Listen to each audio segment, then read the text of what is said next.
Hello, it's time to sleep. So before I sleep, I have to put my secret weapon for my face para poreless, wala wrinkles, dili isag, and glass skin pag wake up niyo in the morning. So I will share to you my Dr. Althea. So yun na naman, here in TikTok, daghang kayo mga fake na Dr. Althea. So watch out mo na. Ang Dr. Althea na inani guys, is not lower than 1,000 pesos. Pag makita ninyo na 1,000 below na siya, fake na siya.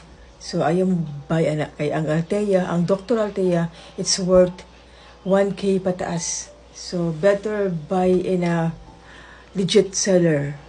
Muna lang niyo ang nabili no isa-isa. So ani ang style para matilok ninyo. Squeeze. Use this one para mas-squeeze ninyo kay mahal ni siya. Mahal ang Dr. Althea. So, kailangan mo siya tilukod ug maayo. See? Daghan pa kayo magawas, oh.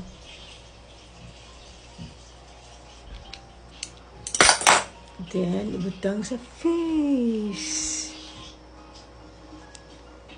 Para mawala ang mga wrinkles, glass skin, mag-shrink ang pores. Nice yun yung Dr. Althea, guys. Expensive. Expensive yun siya, pero worth it. So, nagiluto na ito ng mahal. So, I ordered already another one. Reserve. And I still have one more. Try it now. Try it.